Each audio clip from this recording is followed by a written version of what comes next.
Magandang hapon, Pilipinas. Mahigit isang buwan matapos sa aming paghahatid sa inyo ng kauna-unahang impeachment trial, kami po ay nagbabalik para tutukan naman ang kauna-unahang pagsasapubliko ng pagpili sa papalit na Chief Justice ng Supreme Court ng ating bansa.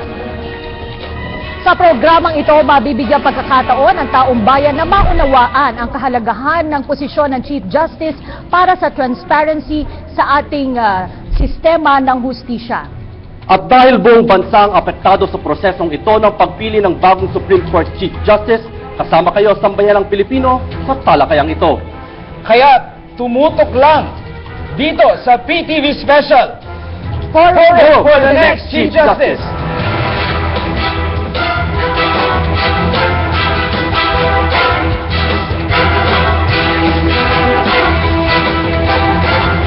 Tapos ang kauna-unahang impeachment trial kay Chief Justice Renato Corona na nagresulta sa pagpapatalsik sa kanya sa pwesto, inaabangan naman ngayon ng taong bayan kung sino ang papalit na punong mahistrado.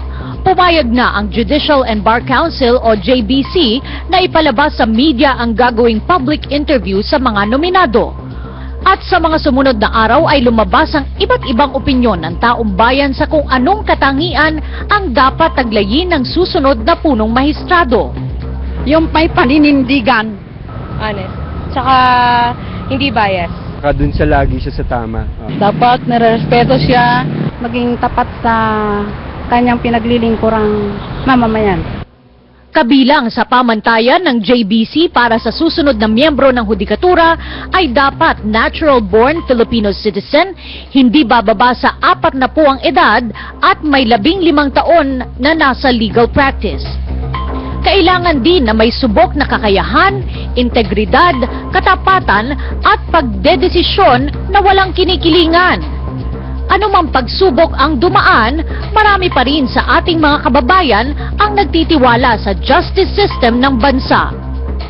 Ayos na niniwala pa rin kasi maganda yung we think positive kasi we attract positive things. Wala naman tayong ibang tatakbuhan pagdating sa mga batas kundi ang ating Korte Suprema. Meron pa rin naman siyempre, nasa atin pa rin naman tayo eh. Kailangan maniwala pa rin tayo sa tamang gagawin nila.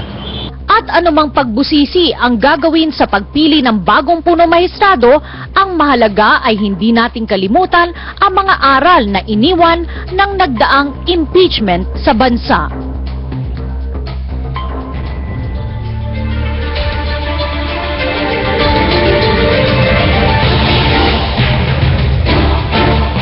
Magandang hapon, Luzon, Visayas at Mindanao. Ako po si Cathy San Gabriel. At ako naman po si Attorney Mark Castrodes. Alam mo, Mark, matapos na mahatulan ng guilty si dating Chief Justice Renato Corona, ang susunod na tanong sa nating lahat ay sino nga ba yung hihirangin na susunod na Chief Justice? At isa pa sigurong napakagandang katanungan, Cathy, ay kung paano nga pipiliin itong susunod na Chief Justice. Aling grupo po ba ang magre-rekomenda ng mga pwedeng pagpilian ng ating Pangulo at anong proseso ang dapat nila sundin? Nako, Mark, hindi biro ang magiging trabaho ng grupong ito dahil nakatutok sa kanila ang sambayanan mula sa pagtanggap ng mga nominasyon hanggang sa paggawa ng shortlist hanggang sa pagsumite nito sa ating Pangulo. At ang tinutukoy po natin, mga kababayan, na grupo ay itong Judicial and Bar Council. Ito po ang naatasan ng ating batas na gumawa ng shortlist, Cathy. May proseso po sila dyan sa JBC at para irekomenda ito sa Presidente. Kaya napakahalaga nitong role ng JBC. At dahil nga nabakante ang pwesto ng punong mahistrado, ay kailangan makapagtalaga ng bagong punong mahistrado sa loob ng 90 araw.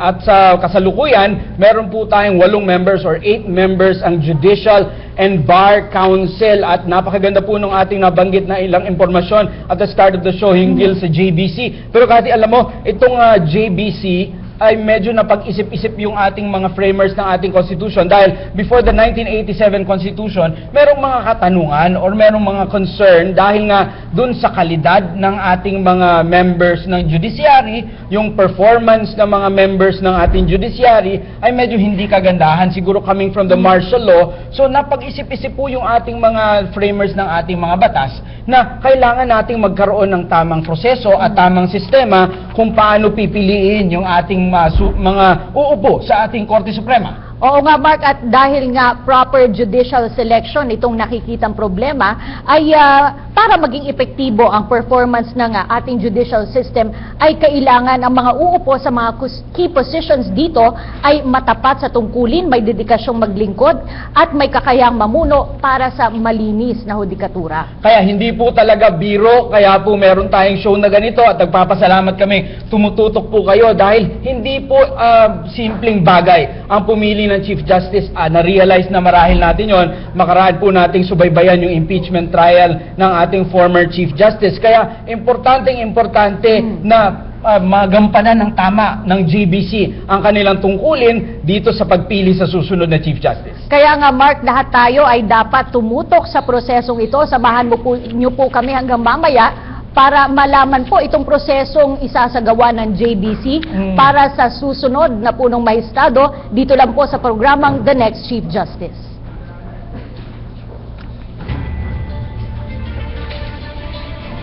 Ano po ang JBC? Ang Judicial and Bar Council o JBC ay may tungkuling magbigay ng rekomendasyon sa Pangulo ukol sa mga kandidatong magsisilbi sa hudikatura at sa Office of the Ombudsman.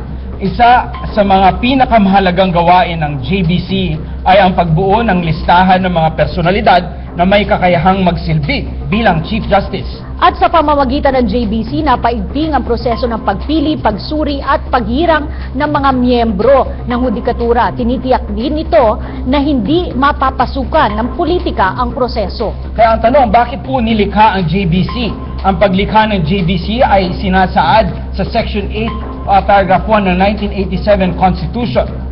Si dating Chief Justice Roberto Concepcion ang nagpanukala ng paglikha ng JBC noong July 14, 1986.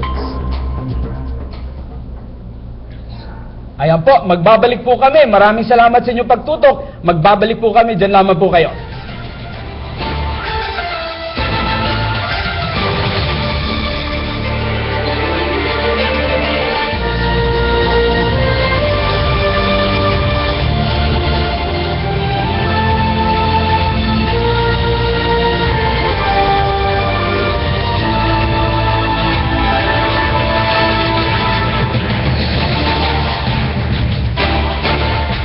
We bring you the news from here and around the world.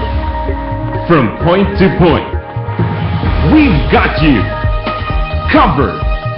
PTV.